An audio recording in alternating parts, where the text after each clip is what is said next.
আলিপুরদুয়ার বার অ্যাসোসিয়েশনের নির্বাচনে 11টি আসনে জয়লাভ করল তৃণমূল, জানালেন নবনির্বাচিত সম্পাদক সুরিত মজুমদার।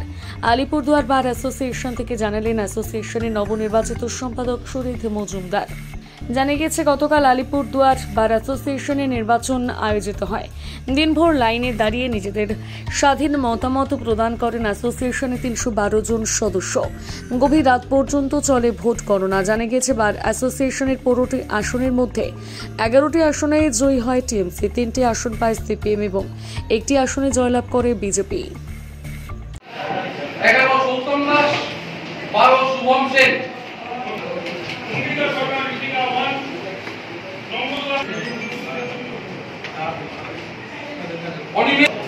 মমিতা সরকার ভিত্তিকা 1, নম্রতা পট্টাদার 1, গোপাল কুন্ডু 1,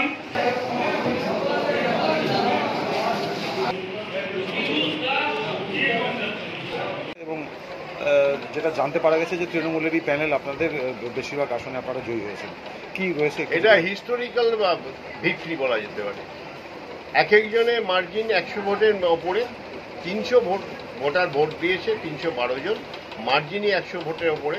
এখানে ভাইস প্রেসিডেন্ট প্রায় জিতেছে 175 ভোটে, সে প্রেসিডেন্টের পদে জিতেছে 160 ভোটে, আবার ট্রেজারার জিতেছে 170 ভোটে। এইরকম সমস্ত মার্জিন 160, 170, 150 এই ধরনের margin. It is the historical victory. এবং আমাদের প্যানেল ভোট প্রায় 70টা প্যানেলে ভোট দিয়েছে, অর্থাৎ টিএমসি যারা করে তারা প্রত্যেকে টিএমসি প্যানেলে ভোট দিয়েছে। এটাও আলিপুরদুয়ারের এই ইতিহাসে, বার অ্যাসোসিয়েশনের ইতিহাসে এইভাবে প্যানেল ভোট করা এটা প্রথম। আমরা জিতেছি, যেগুলো হেরেছি সেগুলো আমাদের কিছু নিশ্চয়ই খামতি আছে, সেগুলো আমরা আগামী দিনে যাতে সেসব কিছু খামতি না হয় এবং তাদেরকেও আবার জিতিয়ে নিয়ে আসা যায়, সেটা নিশ্চয়ই আমরা চেষ্টা করবো সেই খামতিগুলো পূরণ করার। এবং আমরা জিতেছি যারা, তাদের সকলকে ধন্যবাদ।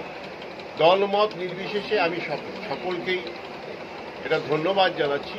এখানে আমাদের বার অ্যাসোসিয়েশনের মধ্যে ইলেকশন পিরিয়ডে যে আবহাওয়া থাকে সেই আবহাওয়া পরবর্তীকালে থাকে না। আমরা সকলে ভাই ভাই হিসাবেই থাকি, আমাদের মধ্যে কোনো বিভেদ বা কোনো কিছু এটা থাকে না। আর ইলেকশন পিরিয়ডে নিশ্চয়ই আমরা টিএমসি প্যানেল জিতেছি, এর জন্য আমরা গর্বিত।